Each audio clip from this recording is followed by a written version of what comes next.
Jumpa lagi di channel K3, Koki Keluarga Kita. Tempatnya berbagi resep standar, berbagi tips, dan berbagi keterampilan praktis. Sekarang memasak jadi lebih mudah karena sudah ada lebih dari 150 resep standar di channel ini. Mau bikin apa hari ini? Tinggal cari resepnya, lalu ikuti langkah-langkahnya. Dengan resep standar, maka siapa saja bisa membuat masakan sehari-hari, camilan, ataupun minuman yang segar. Untuk hasil terbaik, maka jangan lupa gunakan pertama sendok ukur, kedua gelas ukur, dan ketiga timbangan. Sebaiknya gunakan timbangan digital.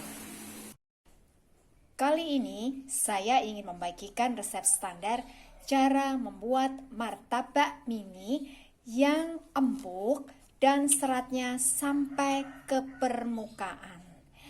Bagaimana cara membuatnya? Yuk langsung ke dapur. Siapkan bahan-bahannya. 350 gram tepung terigu protein sedang. Saya menggunakan merek ini, bisa juga menggunakan merek lain. 150 gram gula pasir, 1 sendok teh garam halus. Gunakan sendok ukur seperti ini supaya nanti bisa pas rasanya. 1 sendok teh gis instan. Saya pakai merek ini, bisa juga pakai merek lain.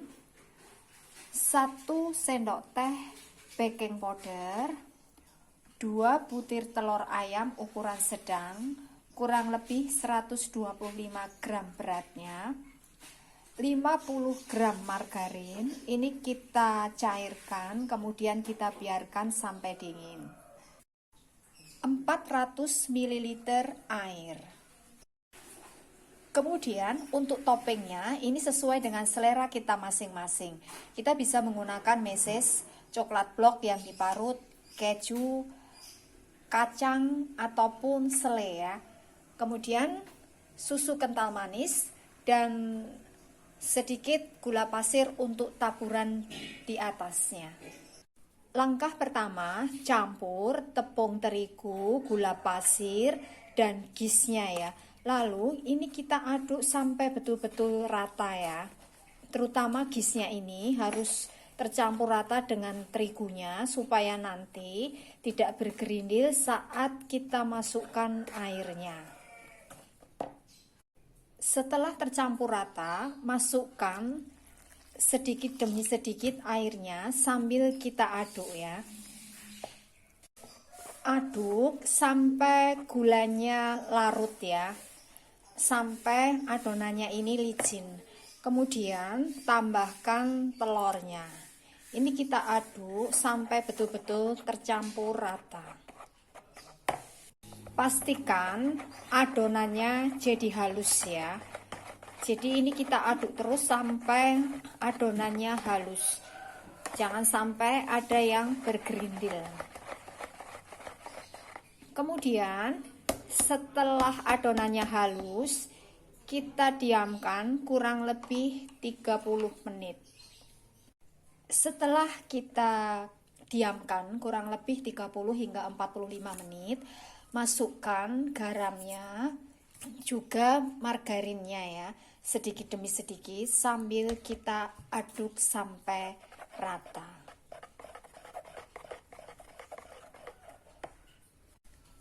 Terakhir, masukkan baking powdernya sambil kita saring ya, supaya tidak ada yang menggerindil, karena nanti kalau tidak rata itu nanti terasa pahit ya. Kemudian ini kita aduk sampai rata. Siap untuk kita panggang ya. Cetakan yang saya gunakan ini diameternya kurang lebih 9 cm ya. Supaya nanti hasilnya tidak gampang kosong, maka saya menggunakan 2 tungku, saya jadikan 1 ya, seperti ini. oles tipis-tipis cetakan dengan minyak. Jadi jangan terlalu banyak mengolesnya supaya nanti kulitnya itu bisa bagus hasilnya. Kita panaskan sampai betul-betul panas sehingga nanti pada saat adonannya ini dituang akan berbunyi mendesis ya. Jadi kalau sampai tidak mendesis berarti kurang panas. Jadi pastikan betul-betul panas. Gunakan api sedang cenderung kecil ya supaya nanti hasilnya itu bisa matang dan warnanya tidak gosong. Ini api yang saya gunakan ya. Jadi cenderung kecil. Tapi masing-masing kompor itu memang beda ya. Jadi kenali masing-masing kompor yang kita punya ya. Tuang adonan setinggi setengah cetakan ya. Kemudian kita goyang-goyangkan seperti ini ya. Sampai membentuk dindingnya ya.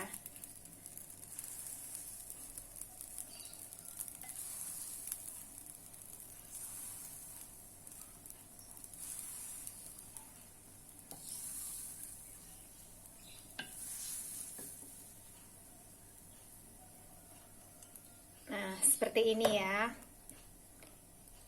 Jadi supaya terbentuk kulit di sekelilingnya ini kita goyang-goyangkan ya. Saya menggunakan sendok sayur seperti ini ya.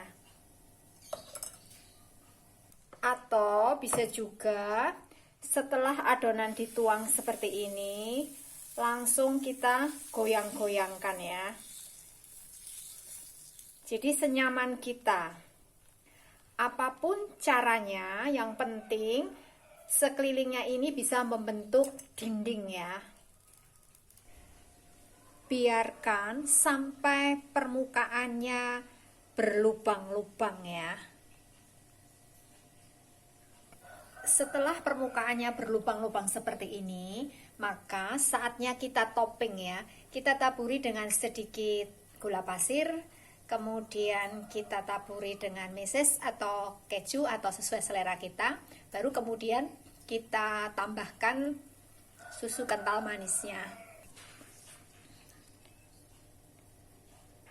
Jadi untuk masalah topping itu sesuai dengan selera kita ya. Kemudian setelah selesai kita topping, kita tutup, kita biarkan sampai permukaannya ini mengering ya atau matang.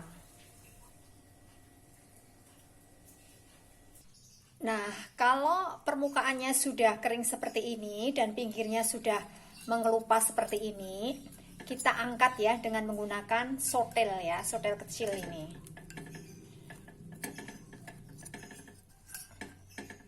Nah, ini ya hasilnya.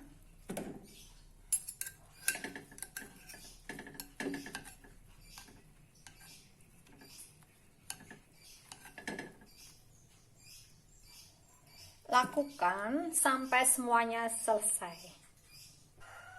Kalau cetakannya sudah sering dipakai ya, maka untuk memanggang adonan berikutnya tidak perlu dioles dengan minyak ya. Seperti punya saya ini sudah sering saya gunakan ya. Jadi saya tidak perlu lagi mengolesinya dengan minyak ya. Tapi memang di awal saya oles dengan minyak tipis-tipis. Dan hasilnya kulitnya ini nanti bisa rata. Warnanya seperti ini ya. Nah, ini hasilnya martabak manis yang sudah jadi ya. Kita akan lihat apakah seratnya ini bisa sampai ke permukaannya.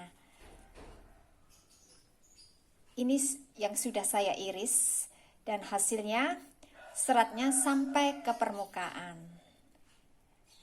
Jadi supaya seratnya ini bisa sampai ke permukaan, maka saat kita tuang, biarkan sampai berlubang-lubang dulu permukaannya ya.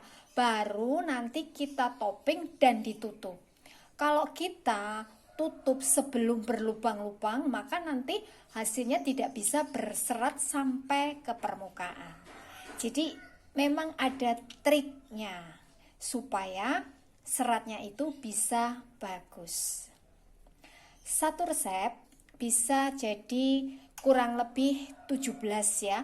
Kalau menggunakan cetakan seperti punya saya, lubangnya kurang lebih 9 cm. Ini adalah resep standar. Jadi, kalau kita ingin membuat dalam jumlah banyak, tinggal kalikan bahan-bahan yang ada di resep ini. Dengan resep standar, maka siapa saja bisa membuat martabak mini yang rasanya enak, teksturnya empuk, seratnya sampai ke permukaan. Terima kasih telah menonton video ini.